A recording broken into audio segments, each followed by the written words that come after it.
Assalamualaikum dan salam keluarga Malaysia. Saya Lydia Yusrina Abdul Ilyas bersama anda dalam Berita Pagi Sarawak edisi Khamis 10 November. Sumbangan yang lebih tinggi daripada sektor perkhidmatan dan pembuatan diyakini mengubah struktur ekonomi Sarawak menjelang 2030. Premier Sarawak Datuk Patinggi Tan Sri Abang Johaitun Openg menjelaskan di bawah strategi pembangunan pasca COVID-19 2030, keluaran dalam negara kasar KDNK, sektor pembuatan akan meningkat daripada 31 bilion ringgit pada 2019 kepada anggaran 82 bilion ringgit pada 2030.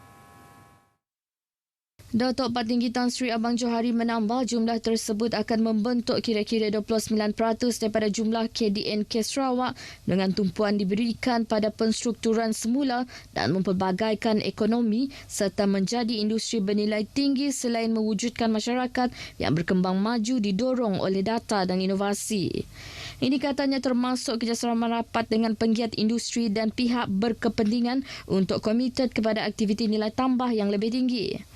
Ia juga akan menyepadukan revolusi industri 4.0 ke dalam operasi pembuatan dan rantaian bekalan untuk meningkatkan pertumbuhan produktiviti buruh, meningkatkan kapasiti inovasi, mewujudkan pekerjaan berkemahiran tinggi dan meningkatkan industri tempatan.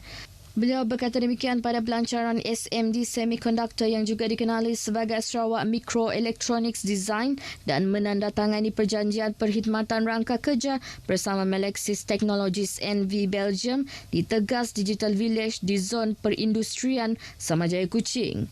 Mengenai perjanjian itu, Premier berkata ia merupakan permulaan kerjasama antara Kerajaan Sarawak dan Melexis dalam reka bentuk semikonduktor dan chip dengan mewujudkan ekosistem yang ideal untuk dijadikan sebagai destinasi utama bagi industri dan penyedia penyelesaian bagi teknologi semikonduktor. Usaha kerajaan negeri meningkatkan capaian internet terutama di kawasan luar bandar akan membantu kepada transisi ekonomi tradisional kepada ekonomi digital. Menurut Menteri Utiliti dan Telekomunikasi Datuk Julaihi Narawi bersandarkan kepada Pelan Tindakan Ekonomi Digital Sarawak 2030 dan strategi pembangunan pasca COVID-19 2030, perkhidmatan internet berkualiti akan mempercepatkan proses transformasi digital kepada komuniti perniagaan. Datuk Julaihi berkata ini juga dibuktikan apabila Lembaga Multimedia Sarawak SMA menggunakan teknologi perkongsian pemancar dikenali sebagai Multi Operator Core Network MOCN. Jelasnya teknologi itu akan dipasang di 600 menara telekomunikasi di bawah projek telekomunikasi luar bandar SMA Smart. Ujar Datuk Julaihi lagi di bawah platform MOCN, 4 penyedia perkhidmatan telekomunikasi iaitu Celcom, Maxis, Digi dan U-Mobile boleh menggunakan teknologi itu melalui perkongsian penggunaan peralatan pemancar dengan spektrum yang lebih efisien. Beliau menambah setakat ini 3,471 daripada 7,000 menara telekomunikasi telah siap dibina di negeri ini, berbaki 1,043 sedang dalam pembinaan secara berperingkat. Datuk Julaihi berkata demikian kepada media selepas merasmikan program Mini Rindok Digital di Dewan Pembangunan Sebuyo. Dalam majlis itu, Datuk Julaihi turut menyampaikan sejumlah 60 peranti pintar kepada murid golongan B40 daripada 18 buah sekolah rendah di Sebuyau. Gabungan Parti Sarawak GPS tidak menghalang mana-mana parti politik yang ingin mencuba nasib untuk bertanding di negeri ini dalam pilihan raya umum ke-15 PRU 15. Timbalan Premier Dato' Amar Awang Tengah Ali Hassan berkata GPS tiada masalah sekiranya mana-mana parti melawan parti tempatan kerana beliau yakin rakyat lebih bijak menilai. Siapa-siapa saja yang lawan kita lawanlah. And the people are very confident in GPS. And they put their hopes to the leadership. Sementara itu, bagi Menteri Pelancongan Industri Kreatif dan Seni Persembahan Datuk Seri Abdul Karim Rahman Hamzah, beliau telah menjangka perkara seperti itu. Perkara macam ini memang sudah berlaku. Kalau kita ingat satu ketika dahulu parti PBDS di Parlimen kita sama menubuhkan kerajaan. Tapi di Sarawak tidak. PBDS adalah pemangkang. Kedua-dua menteri itu memberitahu demikian kepada media selepas sidang media mengenai Sarawak Fair di Kuching. Mengenai Sarawak Fair, Dato' Amar Awang Tengah memberitahu sebanyak 31 pempamer dari negeri ini turut serta dalam pameran yang akan diadakan di Singapura dari 21 hingga 27 November ini. Program anjuran Pejabat Perdagangan dan Pelancongan Sarawak di Singapura status itu akan menampilkan kelebihan yang dimiliki negeri ini termasuk pelancongan, pengembaraan, alam semula jadi, festival dan makanan. Calon gabungan Parti Sarawak GPS di Betong Dr. Richard Rapu akan mewakili semua kaum jika memenangi kerusi itu nanti. Ia tidak seperti tuduhan pihak tertentu yang mengatakan calon itu hanya menjadi wakil rakyat kepada penduduk Betong yang majoritinya adalah Iban. Demikian ditegaskan Timbalan Premier yang juga pengarah pilihan raya GPS Dato' Ahmad Douglas Uga Embas. Beliau berucap pada perjumpaan dengan Ketua Cawangan serta ahli-ahli Parti Pesaka Bumi Putra Bersatu PBB Bukit Saban di Sepauh.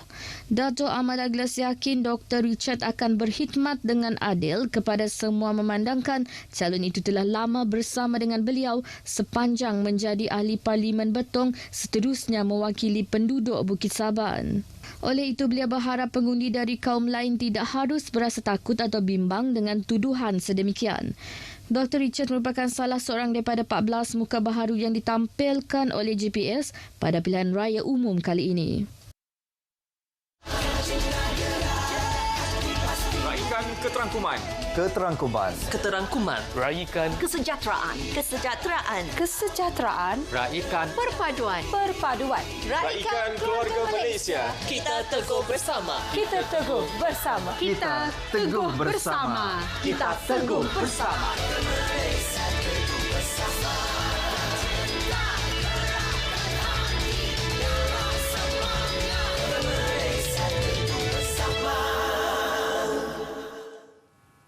Bersua kembali. Sarawak mahu kuasa autonomi khususnya dalam bidang pendidikan dikembalikan dalam usaha meningkatkan keberkesanan serta produktiviti pendidikan di negeri ini. Menteri Pengangkutan Datuk Seri Lee Kim Shin berkata, kuasa autonomi ke atas bidang itu akan memudahkan Jabatan Pendidikan Negeri Sarawak mengurangkan karenah birokrasi dalam membuat keputusan. And this will, reduce all the unnecessary delay in making decision. Okay, for example, you want to do project, for the school, to help the school. Also, you have to get approval, and then you go through teaching. Sometimes they also go through up to Ministry of Education. Datuk Seri Lee menjelaskan langkah itu juga akan menjadikan jabatan itu lebih cekap dalam menguruskan pendidikan di negeri ini.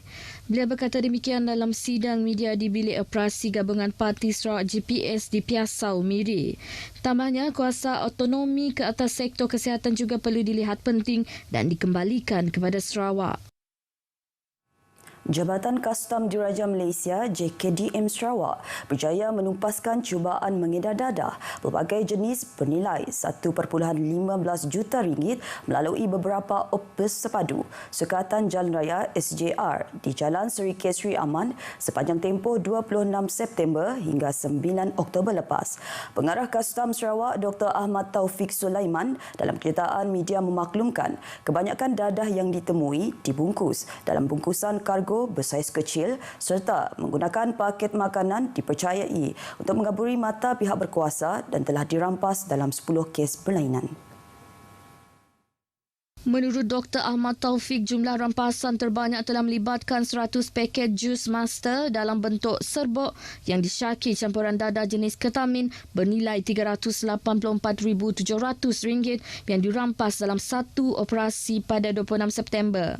Tambahnya, susulan daripada kes tersebut, JKDM telah menumpukan operasi pemeriksaan terhadap perkhidmatan bas kargo atau ekspres antara bandar untuk menyekat aktiviti pengedaran dadah di sepanjang laluan utama menuju ke Bandaraya Kuching. Turut berjadi rampas adalah sebuah kotak yang mengandungi 5 botol tidak berlabel berisi 300 biji pil disyaki dadah bernilai RM24,000 dalam kargo sebuah bas yang diperiksa pada 5 Oktober lepas. Pada hari yang sama, 5 lagi paket jus Master berisi serbuk disyaki campuran dadah jenis ketamin dengan berat anggaran 160 gram juga bernilai RM24,000 turut dirampas. Jelas Dr. Ahmad Taufik kes-kes berkenaan disiasat di bawah Seksyen 39B-1-A Akta Dadah Berbahaya 1952 iaitu kesalahan memperedarkan dadah berbahaya di mana jika sabit kesalahan, pesalah boleh dihukum gantung sampai mati di bawah Seksyen 39B-2 Akta yang sama.